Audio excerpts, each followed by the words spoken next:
Assalamualaikum warahmatullahi wabarakatuh. Perkenalkan, nama saya Imrotus Solika. Di sini saya akan mencoba menjelaskan bab 3, yaitu proses penyesuaian. Proses penyesuaian. Pada akhir periode akuntansi, banyak saldo akun di buku besar yang dapat dilaporkan tanpa perubahan apapun dalam laporan keuangan. Tapi meskipun demikian, beberapa akun memerlukan pemutahiran atau updating untuk beberapa alasan. Yang pertama, beberapa beban tidak dicatat secara harian. Yang kedua, beberapa pendapatan dan beban terrealisasi dengan berlalunya waktu dan bukan transaksi yang terjadi secara khusus. Contohnya, pendapatan sewa yang diterima di muka menjadi pendapatan dengan berlalunya masa sewa. Contoh lainnya, premi asuransi atau asuransi dibayar di muka menjadi beban selama masa asuransi. Yang ketiga, beberapa pendapatan dan beban mungkin belum dicatat.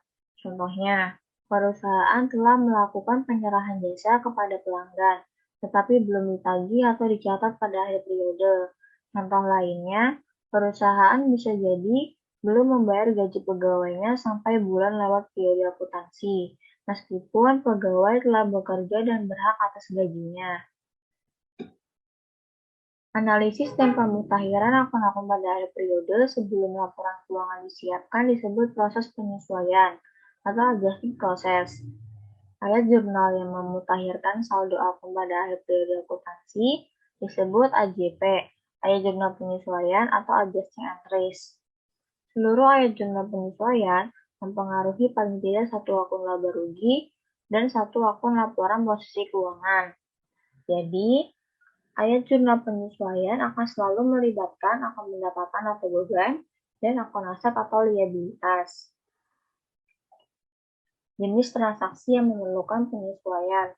Ada 5 jenis transaksi yang memerlukan penyesuaian di akhir periode, yaitu yang pertama, beban dibayar di muka, yang kedua, pendapatan diterima di muka, yang ketiga, pendapatan yang masih akan diterima, yang keempat, beban yang masih harus dibayar, dan yang kelima, beban penyusutan aktiva tetap. 5 jenis transaksi ini termasuk pada basis akrual. Apa itu basis akrual? Yaitu teknik pencatatan akuntansi yang pencatatannya dilakukan saat terjadinya transaksi, walaupun kas belum diterima. Beban dibayar di muka atau prepaid expenses adalah beban yang akan datang yang awalnya dicatat sebagai aset karena kasnya telah dibayarkan, padahal jasa atau barangnya belum diterima. Aset ini kemudian berubah menjadi beban seiring dengan berlalunya waktu atau melalui kegiatan norma usaha. Sebagai ilustrasi digunakan transaksi dari Solusinet. Jadi, pada tanggal 1 Desember 2015, Solusinet membayar 2.400.000 sebagai premi 1 tahun polis asuransi. Di jurnal umumnya saat pembayaran, pada tanggal 1 Desember 2015, jurnalnya asuransi dibayar di muka pada kas sebesar 2.400.000. Dan pada ayat jurnal penyesuaian di akhir periode menjadi beban asuransi pada asuransi dibayar di muka sebesar 200. Caranya, karena tadi asuransinya untuk 1 tahun, berarti kan 12. Dan ini masih di akhir periode 1 bulan, menjadi 1/12 dikali 2.400.000 menjadi 200.000. Selanjutnya ada pendapatan diterima di muka, atau your net revenues, adalah penerimaan awal atas pendapatan masa depan dan dicatat sebagai utang ketika kas diterima. Pendapatan diterima di muka ini kemudian berubah menjadi pendapatan seiring dengan berlalunya waktu, atau melalui operasi norma usaha. Contohnya yaitu uang yang diterima di muka oleh universitas. Dan contoh lainnya transaksinya seperti ini. Solusinet pada 1 Desember 2015. Solusinet menerima 360.000 dari pelanggan atas sewa tanah untuk 3 bulan ke depan. Jadi, jurnal umum saat menerima uangnya pada tanggal 1 Desember 2015 yaitu kas pada pendapatan sewa diterima di muka. sebesar 360.000. Dan akhir jurnal penyesuaian di akhir periode tanggal 31 Desember 2015 menjadi pendapatan sewa diterima di muka pada pendapatan sewa sebesar 120.000. Karena tadi 3 bulan, jadi per 3, dan ini masih 1 bulan, menjadi 1/3 dikali 360.000 menjadi 120.000. Lalu ada pendapatan yang masih akan diterima, atau accrued revenues, adalah pendapatan yang telah dihasilkan tetapi kas belum diterima. Contoh pendapatan ini adalah jasa pengacara atau jasa dokter yang telah diberikan namun belum ditagihkan. Sebagai ilustrasi, pada 1 Desember 2015, Solusinet menerima order pembuatan program komputer akuntansi untuk PT XYZ senilai 6 juta, dan diperkirakan pekerjaan tersebut selesai dalam waktu 3 bulan. Pada akhir periode 2015, Solusinet telah menyelesaikan sepertiga dari seluruh program yang harus dikerjakan, sedangkan PT XYZ berjanji akan membayar lunas jika Solusinet telah menyelesaikan pekerjaan tersebut. Jadi, saat menerima order, jurnal umumnya seperti ini. Tidak ada jurnal. Kenapa tidak ada jurnal? Karena tadi PT XYZ-nya akan membayar jika Solusinet selesai dalam waktu 3 bulan, dan ini belum 3 bulan.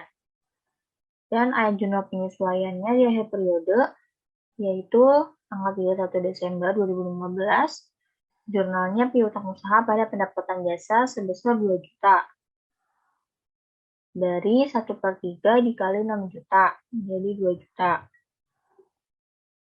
Selanjutnya ada beban yang masih harus dibayar, atau accrued expenses. Adalah beban yang telah terjadi tapi belum dicatat dan belum dibayarkan. Upah yang sudah waktunya dibayar kepada karyawan pada akhir periode, tetapi belum dibayarkan adalah beban yang masih harus dibayar. Contohnya seperti ini. Terdapat 5 orang karyawan harian yang pembayaran upahnya setiap hari Sabtu. Hari Minggu merupakan hari libur karyawan. Upah per hari setiap karyawan 10.000. Dan pada tanggal 31 Desember 2015, tepat pada hari Kamis. Buatlah jurnal atas transaksi tersebut. Jadi, jurnal umumnya saat pembayaran terakhir tanggal 26 Desember 2015 pada hari Sabtu, yaitu beban upah pada kas sebesar 300.000 dari 10.000 dikali 6 hari dikali 5 orang. 6 hari dari hari Sabtu sampai hari Kamis. Lalu saat di akhir jurnal penyesuaiannya tanggal 31 Desember 2015, jurnalnya menjadi beban upah pada utang upah sebesar 200.000. Caranya 10.000 dikali 4 hari. Hitungnya dari Sabtu, Senin, Selasa, Rabu. Minggunya tidak dihitung. Dan tanggal 31-nya tidak dihitung pada hari Kamis, jadi cuma 4 hari. Lalu dikali 5 orang menjadi 200.000. Dan saat jurnal umumnya, di pembayaran selanjutnya, tanggal 2 Januari 2016, pada hari Sabtu, jurnalnya seperti ini. Beban upah sebesar 100.000. Dari 10.000 dikali 2 hari. Hari Jumat sama Sabtu. Lalu utang upahnya sebesar 200.000. Ada kas 300.000. Selanjutnya ada beban penyusutan. Aset tetap atau fixed asset atau plan aset adalah sumber daya fisik yang dimiliki dan digunakan oleh perusahaan dan bersifat permanen atau memiliki masa manfaat yang panjang. Contoh dari aset tetap ini adalah tanah, bangunan, dan peralatan. Penurunan manfaat aset yang dipakai untuk menghasilkan pendapatan dicatat sebagai beban. Meskipun demikian, penurunan dalam aset tetap sulit diukur. Oleh karena itu, sebagian dari biaya aset tetap dicatat sebagai beban setiap tahun sepanjang masa manfaatnya. Beban periodik ini disebut beban penyusutan atau depreciation expense. Ayat jurnal penyesuaian untuk mencatat penyusutan yaitu beban penyusutan pada akumulasi penyusutan. Akun aset tetap tidak dikredit karena harga perolehan aset tetap yang telah dicatat sejak pembelian biasanya dilaporkan di laporan posisi keuangan. Nama yang biasa digunakan untuk aset tetap dan aset kontra seperti berikut. Misalkan aset tetapnya tanah, tapi menjadi tidak ada karena tanah tidak disusutkan. Lalu yang kedua ada gedung, menjadi akumulasi penyusutan gedung. Yang ketiga ada peralatan toko, menjadi akumulasi penyusutan peralatan toko. Yang keempat ada peralatan kantor, menjadi akumulasi penyusutan peralatan kantor. Sekian penjelasan dari saya, kurang lebihnya mohon maaf. Wassalamualaikum warahmatullahi wabarakatuh.